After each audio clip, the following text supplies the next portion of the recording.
आज का जो हमारा टॉपिक है वो है रेजोनेंस। देखिए, रेजोनेंस सबसे पहले क्या होता है ये जानना जरूरी है। रेजोनेंस के केस में अगर हम किसी मॉलिक्यूल की बात करते हैं, एक मॉलिक्यूल क्या होता है? जो कि दो एटम से मिलके बनता है, वो होता है मॉलिक्यूल। जैसे कि H2O, CO2, SO3 सब मॉलिक्यूल्स हैं। अब देखिए, एक पर्टिकुलर मॉलिक्यूल लिया है, लेकिन अगर हम एक लेवी स्ट्रक्चर बनाएं, लेवी स्ट्रक्चर जिसे डॉट स्ट्रक्चर होता है, जो कि हम कर चुके हैं, जो डॉट लगा के बनाया जाता है। वैलेंस शेल में जितने इलेक्ट्रॉन होते हैं उसमें डॉट लगा देते हैं, उनकी शेयरिंग कर देते हैं, वो लेवी स्ट्रक्चर होता है जो डॉट लगा के बनाया जाता है, डॉट स्ट्रक्चर। तो अगर लेवी स्ट्रक्चर बनाते हैं तो वो जो स्ट्रक्चर होता है उस मॉलिक्यूल की सभी प्रॉपर्टी को एक्सप्लेन नहीं कर सकता। तो मॉलिक्यूल की सभी प्रॉपर्टी को शो करने के लिए, देखिए, मॉलिक्यूल का एक स्ट्रक्चर नहीं होता, बहुत सारे स्ट्रक्चर होते हैं, तो उनको एक्सप्लेन करना बहुत जरूरी है, क्योंकि उस स्ट्रक्चर से हम मॉलिक्यूल की सारी प्रॉपर्टीज को एक्सप्लेन कर सकते हैं अलग अलग स्ट्रक्चर से। तो वो जो सारी प्रॉपर्टीज है उनको एक्सप्लेन किया जाता है। तो उस टाइम पे जो एक्चुअल स्ट्रक्चर बनता है ना, सारे कंट्रीब्यूशन स्ट्रक्चर से जो एक एक्चुअल स्ट्रक्चर बनता है उसे रेजोनेंस हाइब्रिड बोलते हैं। और जो अलग अलग इंडिविजुअल स्ट्रक्चर्स होते हैं उसे रेजोनेटिंग स्ट्रक्चर बोला जाता है। अलग अलग स्ट्रक्चर को रेजोनेटिंग, जो एक स्ट्रक्चर बनता है उसे रेजोनेंस हाइब्रिड, ठीक है। और जो रेजोनेटिंग स्ट्रक्चर होते हैं उसे कोनिकल फॉर्म भी बोला जाता है, और इसी फिनोमिना को रेजोनेंस कहा जाता है, ठीक है। अब देखिए, इस एग्जांपल लेते हैं स्ट्रक्चर ऑफ ओजोन का। ओजोन क्या होती है? O3। O3 का जब आप लेविस स्ट्रक्चर बनाते हो ना, तो ये जो स्ट्रक्चर जो मैंने आप भी देख रहे हो, ये एक लेविस स्ट्रक्चर है जो कि डॉट से बनाया गया है, ठीक है ना। अब इस केस में क्या होता है? ऑक्सीजन, 3 ऑक्सीजन होते हैं, तीनों के आउटर मोस्ट शेल में 6 इलेक्ट्रॉन्स होते हैं। तीनों क्या करते हैं? शेयरिंग करते हैं, ठीक है ना। शेयरिंग करते हैं, शेयरिंग करके अपनी जो आउटर मोस्ट शेल है उसे कंप्लीट करते हैं। अब यहाँ पर क्या हुआ है कि ये तीनों ऑक्सीजन हैं, तीनों के पास 6 इलेक्ट्रॉन्स हैं। अब तीनों को 2 इलेक्ट्रॉन्स की जरूरत है, तो ये क्या करेंगे? आपस में शेयरिंग करेंगे ताकि अपनी जो ऑक्टेट है उन्हें कंप्लीट कर सके। तो यहाँ पे क्या हुआ, इस ऑक्सीजन ने अपने इस इलेक्ट्रॉन को इससे शेयर कर लिया, और इस यहाँ पे ये वाला जो पेयर है ये शेयर हो गया। तो यहाँ पे इसका जो स्ट्रक्चर है वो क्या बनेगा? यहाँ पे डबल बॉन्ड बनेगा, दो बॉन्ड बन रहे हैं, और यहाँ पे एक पेयर शेयर हो रहा है, तो यहाँ पे सिंगल बॉन्ड बन रहा है। तो ये क्या? ऑक्सीजन का स्ट्रक्चर, O3 का स्ट्रक्चर अपने ऑक्टेट को कंप्लीट करने के लिए स्ट्रक्चर बनाया है। ये इस स्ट्रक्चर में ऑक्सीजन की अलग अलग बॉन्डिंग है। ऑक्सीजन के साथ सिंगल बॉन्डिंग भी है, ऑक्सीजन के साथ डबल बॉन्डिंग भी है। तो सबकी अलग अलग बॉन्ड लेंथ होती है। जितना ज्यादा बॉन्ड होगा उतनी ही शॉर्टर जो होती है वो बॉन्ड लेंथ को रिप्रेजेंट कर सकती है। यानी डबल बॉन्ड लेंथ होगी वो सिंगल से थोड़ी छोटी होगी। जैसे कि ऑक्सीजन और ऑक्सीजन की सिंगल, अगर दोनों ऑक्सीजन सिंगल बॉन्ड से एक दूसरे से कनेक्टेड है तो वो होगी 148 pm, इसकी बॉन्ड लेंथ है। अगर डबल बॉन्ड से है तो 121 pm। डबल बॉन्ड की छोटी होती है सिंगल से। अब इसमें इनका अगर हम इक्विवेलेंट सर्किट बनाएं, इक्विवेलेंट, अगर इंटरमीडिएट देखें, सिंगल और डबल का एक इंटरमीडिएट बॉन्ड देखें, इंटरमीडिएट वो होता है 128 pm। अब इस स्ट्रक्चर में O3 का सिंगल लेवी स्ट्रक्चर है, लेकिन इसको हम अलग अलग तरीके से शो कर सकते हैं। अब ये जो स्ट्रक्चर है, इस स्ट्रक्चर को, सेम स्ट्रक्चर को हम इस तरह भी बना सकते हैं। जरूरी थोड़ा ना डबल बॉन्ड इस साइड आए, इस साइड भी तो आ सकता है, इस साइड सिंगल बॉन्ड रह सकता है। तो ये जो स्ट्रक्चर है इस तरह भी बन सकता है, इस तरह भी बन सकता है। तो यहाँ पे हमारे पास 2 स्ट्रक्चर आए हैं।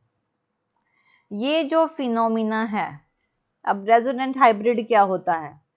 जो भी हमारा जो एक्चुअल स्ट्रक्चर होता है इन बिटवीन सारे जो कंट्रीब्यूटिंग स्ट्रक्चर का वो रेजोनेंस हाइब्रिड होता है। यानी ये जो ऑक्सीजन का स्ट्रक्चर है वो हम इस तरह भी बना सकते हैं, इस तरह से भी बना सकते हैं। अगर यहाँ पे 6 इलेक्ट्रॉन है तो एक शेयरिंग होगी, इसके पास 8 आ जाएंगे। इसके पास 4 इलेक्ट्रॉन बचे हुए हैं, 2 शेयरिंग, इसके पास 8 इलेक्ट्रॉन आ जाएंगे। इसके पास 2 होंगे तो 2 2 4 6 ये हो जाएंगे, 2 इसके पास होंगे, 8 इलेक्ट्रॉन आ जाएंगे। तो यानी कि तीनों की आउटर मोस्ट शेल कंप्लीट हो जाएगी। तो लेकिन इस स्ट्रक्चर को ये जो लेवी स्ट्रक्चर होता है उसमें डॉट लगा के दिया जाता है। तो इसमें हमने इसके साथ साथ इसके डॉट भी लगा दिए। पहले वाले में हमने डॉट नहीं लगाए थे, इसमें हमने डॉट भी लगा दिए हैं। अब इसका इंटरमीडिएट स्ट्रक्चर क्या है?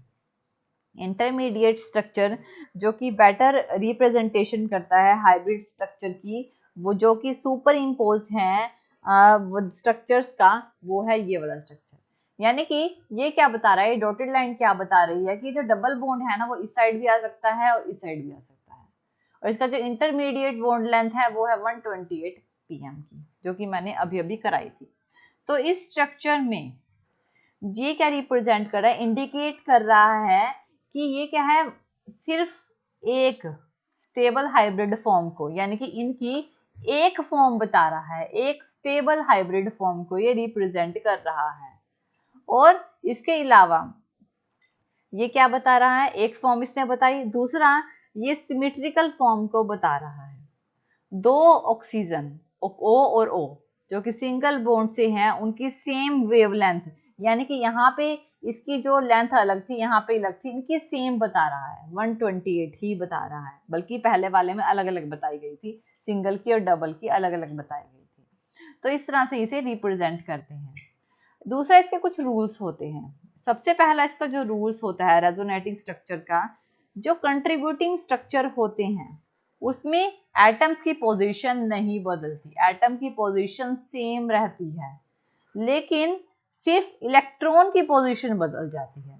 देखिए यहाँ पर 4 इलेक्ट्रॉन है, यहाँ पे 6 इलेक्ट्रॉन है, तो यहाँ पे 6 हो गए, यहाँ 4 हो गए, ठीक है ना। तो क्या हुआ, एटम तो वही है, बस इलेक्ट्रॉन की पोजीशन जो है वो बदल गई है। दूसरा है कि जो भी कंट्रीब्यूटिंग स्ट्रक्चर होगा उसमें same number of unpair electrons होंगे, यानी जितने इसमें अनपेयर ऑफ इलेक्ट्रॉन होंगे ना उतने ही इसमें भी होंगे। ये नहीं है कि अलग अलग होंगे, ऐसी कोई बात नहीं होगी। नेक्स्ट है, जो कंट्रीब्यूटिंग स्ट्रक्चर होगा उसमें सेम एनर्जी होगी, सेम एनर्जी होगी। और जो पॉजिटिव चार्ज होंगे उसे इलेक्ट्रो पॉजिटिव, और जो नेगेटिव चार्ज होंगे उसे इलेक्ट्रोनेगेटिव से रिप्रेजेंट किया जाएगा। नेगेटिव चार्ज में इलेक्ट्रोनेगेटिव होंगे एटम्स होंगे, पॉजिटिव चार्ज में इलेक्ट्रो पॉजिटिव होंगे। जैसे कि F और H। F और H के केस में F अगर अपना एक इलेक्ट्रॉन दे देता है तो पॉजिटिव है, हाइड्रोजन अगर उसका एक इलेक्ट्रॉन ले लेता है तो नेगेटिव हो जाता है। सेम अगर F हाइड्रोजन का एक इलेक्ट्रॉन ले लेता है तो नेगेटिव हो जाता है, हाइड्रोजन अपना दे रहा है तो पॉजिटिव आ जाता है, यानी उस पर चार्ज लगा दे जाते हैं।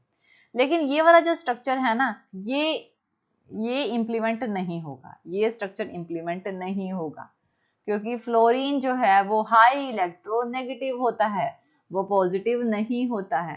फ्लोरीन अपना इलेक्ट्रॉन नहीं दे सकता, उसे अपनी एक इलेक्ट्रॉन की जरूरत होती है अपनी आउटर मोस्ट शेल पूरी करने के लिए।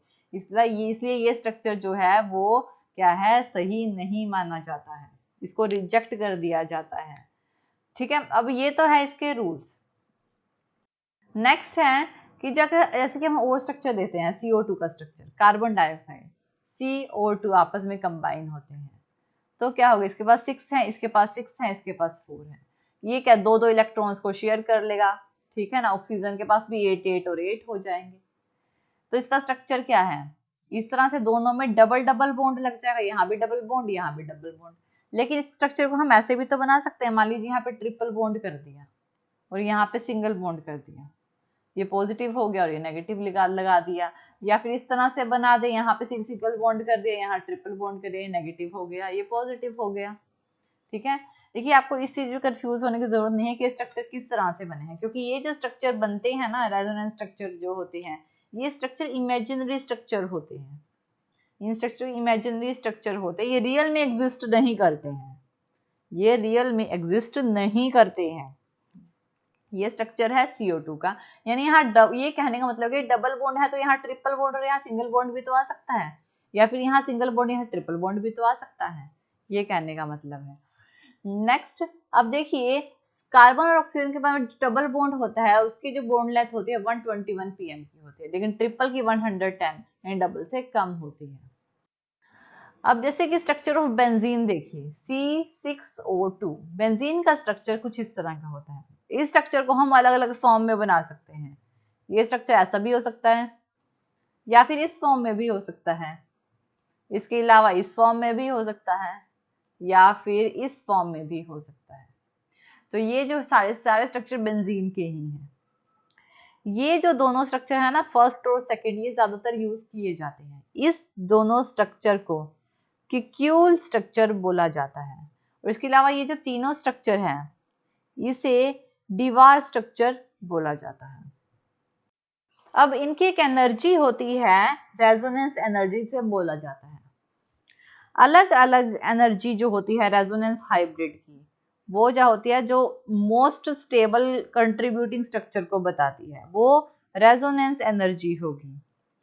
वो एनर्जी, वो लीस्ट एनर्जी जो कि उसे स्टेबल करेगी। अब कैरेक्टरिस्टिक्स क्या है रेजोनेंस की? सबसे पहले जो कंट्रीब्यूटिंग स्ट्रक्चर होती है, जो कॉनिकल फॉर्म्स होती हैं, जो हम अलग अलग फॉर्म्स बनाते हैं, वो फॉर्म्स रियली में एग्जिस्ट नहीं करती। वो सिर्फ एक इमेजिनरी, मैंने पहले ही बताया था कि वो सिर्फ एक इमेजिनरी फॉर्म्स ली जाती है, वो रियली में एग्जिस्ट नहीं करती हैं। ठीक है, जैसे हमने CO2 का केस किया।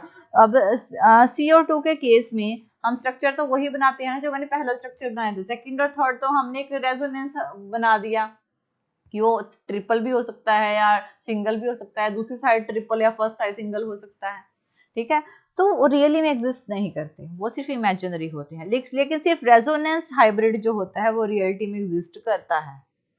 सिर्फ रेजोनेंस हाइब्रिड, जो उसके कंट्रीब्यूटिंग स्ट्रक्चर होते हैं ना, जो कोनिकल फॉर्म्स होती हैं, वो नहीं करती। नेक्स्ट होते हैं कि इसमें जितनी ज्यादा रेजोनेंस एनर्जी होगी उतनी ही ज्यादा स्टेबिलिटी होगी। जो बॉन्ड लेंथ होती है मॉलिक्यूल की वो इक्वल होती है ऑक्सीजन ऑक्सीजन सिंगल बॉन्ड के केस में या कार्बन और ऑक्सीजन के सिंगल बॉन्ड के केस में वो इक्वल होती है। और रेजोनेंस हाइब्रिड जो है वो उस टाइम में रेजोनेंस एनर्जी जितनी ज्यादा होगी उतनी ज्यादा उसकी स्टेबिलिटी होगी। और लोअर एनर्जी, देखिए रेजोनेंस हाइब्रिड के केस में रेजोनेंस एनर्जी की केस में जितनी रेजोनेंस एनर्जी होगी उतनी ही ज्यादा स्टेबिलिटी होगी। लेकिन दूसरा केस रेजोनेंस हाइब्रिड के केस में लोअर एनर्जी मतलब ग्रेटर स्टेबिलिटी। दोनों में फर्क है। एक तो रेजोनेंस एनर्जी की बात हो रही है, एक रेजोनेंस हाइब्रिड की बात हो रही है। एनर्जी में ग्रेटर एनर्जी ग्रेटर स्टेबिलिटी, और हाइब्रिड में लोअर एनर्जी ग्रेटर स्टेबिलिटी किसी भी कंट्रीब्यूटिंग स्ट्रक्चर में। और ग्रेटर जितनी ज्यादा नंबर ऑफ कॉनिकल फॉर्म्स होंगी उसमें सेम एनर्जी में होंगी, उसमें ग्रेटर उतनी ही ज्यादा उसकी स्टेबिलिटी होगी। तो इस तरह से हम इन्हें रिप्रेजेंट करते हैं। Thank you for watching this video. और ज्यादा अपडेटिंग वीडियोस के लिए आप हमारे चैनल लर्न एंड ग्रो पर हमें सब्सक्राइब कर सकते हैं। Thank you.